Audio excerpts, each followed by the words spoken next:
بسم الله الرحمن الرحيم. السلام عليكم أيها الإخوة والأخوات ورحمة الله وبركاته. نتحدث في هذه الحلقة تحت عنوان الدين الذي حددته الفاتحة. لماذا لا نحمل سمات المنعم عليهم ونحن نقرأ الفاتحة 17 مرة في اليوم؟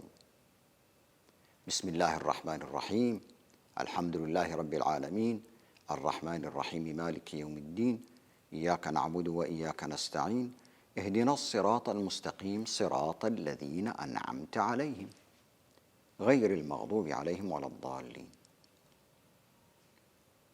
حين يتعامل المرء بمنطق الرفض والشك لمفهوم الإصلاح لا يتقبل الاقتران بدعوة التغيير. حين يتعامل المرء بمنطق الرفض والشك لمفهوم الإصلاح لا يتقبل الاقتران بدعوة التغيير، ولا يفسر خطابها إلا بخلفيات التآمر والانفلات والتخريب للعقائد والخروج عن الدين، لأنه لا يريد الإصلاح. والفاتحة من القرآن، فأين هو الدين الذي حددته الفاتحة؟ هل هو صراط المنعم عليهم أم صراط المغضوب عليهم أم هو صراط الضالين؟ علينا أن نستكشف إمكانيات تدفع باتجاه العادات والقيم التي يجب أن نكتسبها أو نوشك أن ندركها من الفاتحة. ليس مجازفة تفتقر إلى دليل، وهو الأكثر سطوعا من الشمس للبصير، وإنما طموحنا لخير الناس، وليس ببدعة هو، وإنما أمل عريض للبقاء عند حقائق الواقع. فكل نفس بما كسبت رهينة، فإن رهنت نفسك للبغضاء فقد رهنتها، أو للمحبة فستنالها. فأين يجب أن يرهن المؤمن نفسه، المحبة أم البغضاء؟ فإن المرء الذي لا يستطيع ضبط مشاعره وعواطفه في حياته الخاصة لن يكون قادراً على ضبط نفسه في مجالات حياته العامة، فهو في الواقع رهينة ضلاله عن الواقع. نقرأ الفاتحة بعيون مغمضة مطمئنة لتفسير مغلوط اشترى نفوسنا بالغرور، ففصل أقسامها الثلاث على جهات ثلاث بعناوين مخادعة، فنحن المنعم عليهم، واليهود المغضوب عليهم، والنصارى هم الضالون. وكأن هذه النتيجة تسرنا وتثلج صدورنا، لم لا؟ وقد حكمنا أن لا جنة بعد الإسلام إلا لبقية من المسلمين. وبهذه الطريقة لا تزيدنا كثرة ترداد الفاتحة إلا غفلة، ولا توجب إلا مزيدا من التعصب والثقة المفرطة بالنفس. هكذا نطرق هذا المسمار الصدئ في وعينا بمطرقة الفاتحة كل يوم 17 مرة ونزيد. فلا يزيدنا كثرة التلاوة إلا بعداً عن إعادة السؤال الذي يجب أن يتكرر 17 مرة يومياً على الأقل: أين أنا من الحالات الثلاث؟ أمن الذين أنعم الله عليهم أم من المغضوب عليهم أم من الضالين؟ لنقوم بجرد عملنا على ضوء موقفنا من الصلاح والإصلاح، ونعيد وعينا المستدام من صحة فهمنا لرسالتنا ونهجنا، ولكننا قد طوينا الصحف وجففنا الأقلام. الفاتحة ليست لائحة تزكية لنا وإدانة لغيرنا نكررها مدة حياتنا، بل هي دعوة للمحبة للناس بالخير والرحمة أولاً، ودعوة مستدامة للوعي والمراجعة ثانياً. تسأل الله أن يهديك وكل الناس صراط الذين أنعم عليهم. اهدنا، لست أنت، اهدنا جميع الناس صراط الذين أنعم الله عليهم، ويجنبك وكل الناس نهاية المغضوب عليهم، ويستنقذك وكل الناس من الوقوع في إضلال المغضوب عليهم.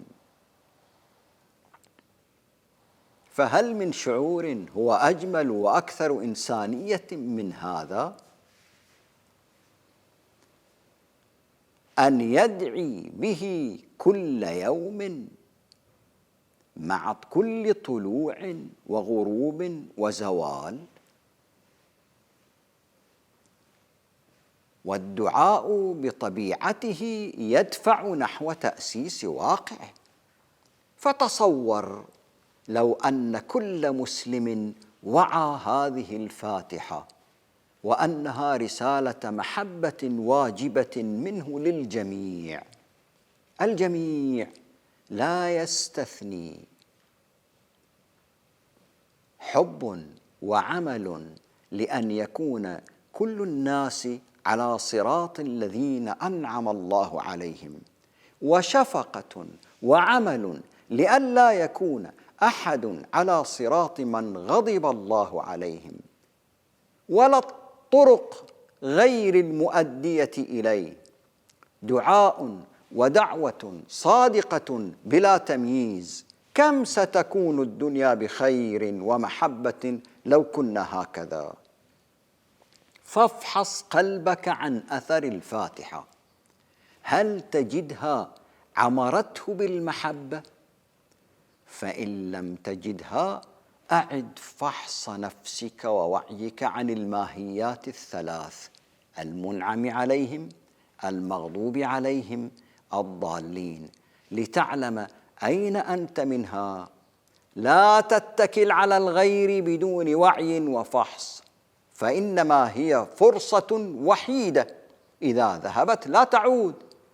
فما إن وجدت في قلبك ارتياحا لعاقبة يكون فيها معين ما من الناس في المغضوب عليهم أو الضالين، فاعلم أن ثمة خلل في إيمانك لا تتجاهله، ولا تجامل على حساب مصيرك. لا تجبن عن فحص واقعك، لا تتردد في إحداث التغيير اللازم لتحرير نفسك من الأخطاء. أعد فحص نفسك لتعيد ضبطها نحو المحبة لله ولجميع خلقه ومخلوقاته.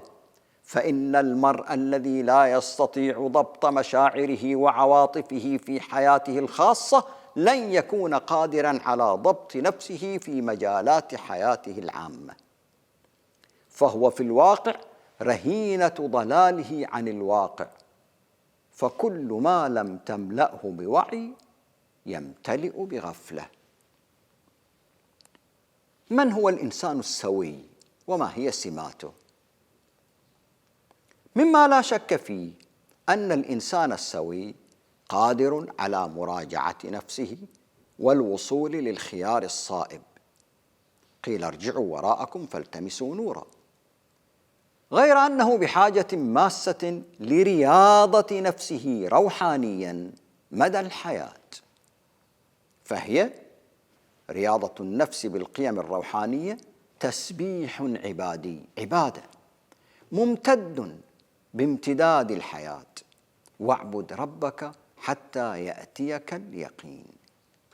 سعيا وراء تطوير عادات للتوازن العاطفي والاتزان السلوكي، ويكتسب الفضائل التي تمكنه لخلق بيئته الأخلاقية والوصول بها لاكتشاف ذاته بقربها وبعدها عن هذه الفضائل. قربك وبعدك عن هذه الفضائل هو ميزانك بأحكام ثابتة في مختلف الظروف، لتظل الفضائل هي مركزية حياتك تحكم بها لنفسك وعليها. يا داود، كن أنت داود نفسك، إنا جعلناك خليفة في الأرض، إنا جعلناك خليفة في الأرض، وعهد استخلافك منفوخ فيك، قيمك الروحانية الثابتة النابتة من أسماء الله الحسنى، فاحكم بين الناس بالحق، تدور مع الحق حيثما دار، ولا تتبع الهوى، شهواتك، مصالحك، وجاهتك، انتماؤك، جماعتك، دينك، مذهبك، فتجعلها موازين الحق في إيمانك واعتقادك، وتجعلها موازين تقييمك للناس ومنظورك لها، فيضلك عن سبيل الله. فكل ما كان للنفس أضل عن الحق، وكل ما يضل عن الحق يضل عن الله. إن الذين يضلون عن سبيل الله لهم عذاب شديد بما نسوا يوم الحساب. المنظومة السامرية مثلث، رؤوسه عالم مضل، فكرة مضلة، قوة تمنع الحرية. الفضائل تمكن من خلق بيئة أخلاقية يمكن الوصول بها لاكتشاف الذات، لأنها تعمل في اتجاه الموضوعية وقبول الحق ومخالفة الهوى والتعصب، وتوجه دائما للأخذ بالأحسن، على عكس الرذائل التي تدفع دائما نحو الذاتية المفرطة. فما هي السمة الجوهرية لهذه البيئة الأخلاقية لتكون فاضلة؟ لمعرفة ذلك ابحث عن الخيط الجامع بين القيم، والذي بدونه لا تكون قيما روحانية واعية. ما الذي يدفع السخي للجود؟ فإن كان طلبا للسمعة أو تقدمة لمأرب ذاتي فهو عبد الهوى. وانظر إلى العافي لم عفى، والشجاع لم تقدم، والموفي لم أوفى. فإن لم تكن خصالا عن حرية وإنما مطايا لأغراض النفس فكلها عبادة الهوى. وحدها الحرية هي عنوان الفضيلة. لا نريد منكم جزاء ولا شكورا. إذن هذه البيئة الأخلاقية هي الحرية. الحر في ذاته الماسك بأخلاقه وقيمه حبا لا طمع فيه هو من يكون حرا في واقعه، معليا لقيمه الأخلاقية فوق مطامعه ومخاوفه، وفوق صوت المحيط، شاهدا بالحق ولو على نفسه والأقربين.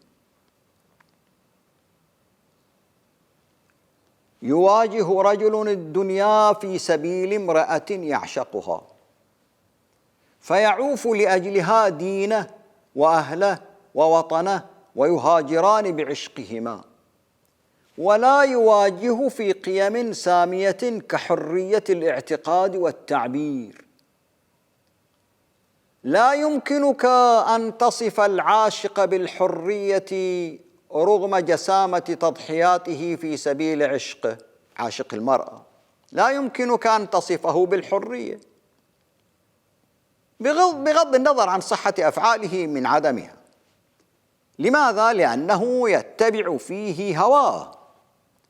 فقد يركب الإنسان في سبيل ما يهوى فنونا من الجسارة وقوة الإرادة، وكلها لا يمكن أن توصف بأنها فعل أحرار، لأنها أنانية ذاتية. كما يخاطر تاجر ومستثمر فيجوب الدنيا، فيقال تاجر مقدام ومجازف، ولكنه لا يوصف بالحر حتى يرفع القيم فوق ما يهوى ويرفع الحق فوق المصالح. يحب نفسه ويحب الحق معا، فإذا تعارضا قدم الحق، هنا يوصف بالحر. فإن ممارسة الحرية الشخصية أو الحرية الذاتية لا بد وأن تكون محمية بحارسها الأمين عهد الله: ألم أعهد إليكم يا بني آدم ألا تعبدوا الشيطان. وهو أي عهد الله مركب من الفضائل والعادات الحسنة الجامعة، وليس خميرة من الخبائث والرذائل الناقضة، فذاك عهد الشيطان: لأزينن لهم في الأرض ولأغوينهم أجمعين.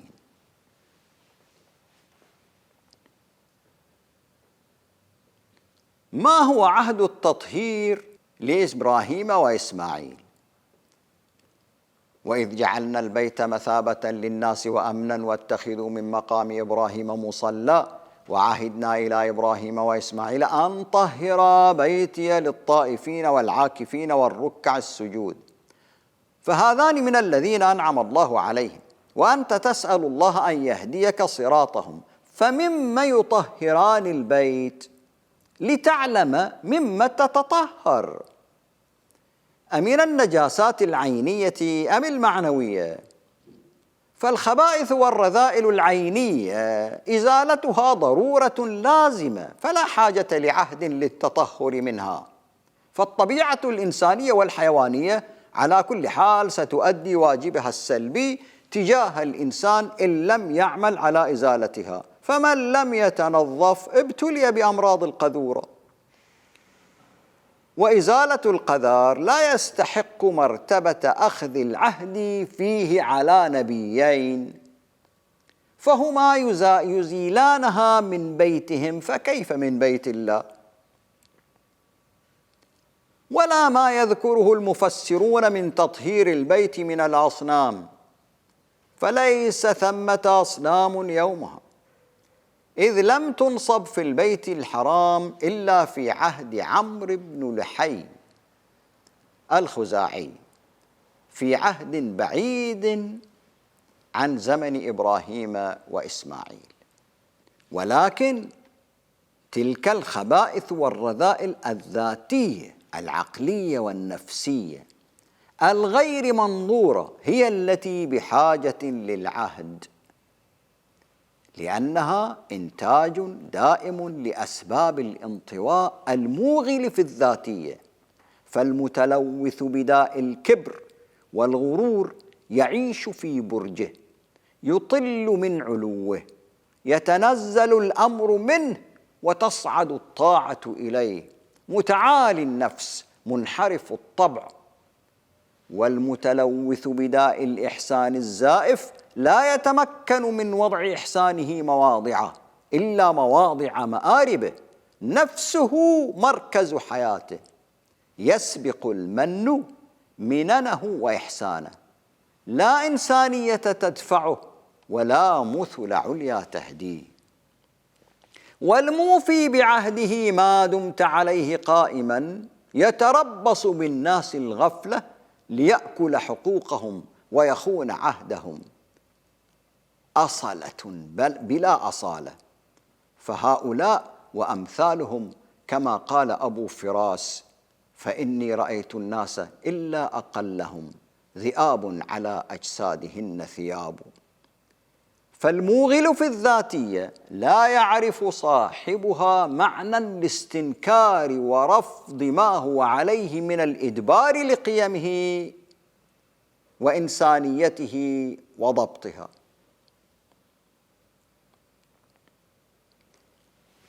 الذاتي يحكم من خلال مشاعره الشخصية وسبقياته دون مراعاة لاعتماد الحقائق. إنه الحكم بالانحياز، وينفق ذكاءه في تلبيس المعوج لباس الاستقامة، وقد يكون بالغ المهارة في فعل ذلك، وكلما كنا كذلك كنا أشد خطراً على الحقيقة. هذا ما يفعله العلماء غير الموضوعيين، وبهم يخلد فاسد الآراء ويتجدد، بعكس الموضوعية نقيضة الذاتية التي لا تصدر حكماً إلا وفق حقائق الموضوع، والتي يمكن فحصها والتأكد من صدقها، ثم تلتزم النتيجة حتى لو كانت على خلاف هواها ومعتقدها. وهي صفة العلماء الحقيقيين.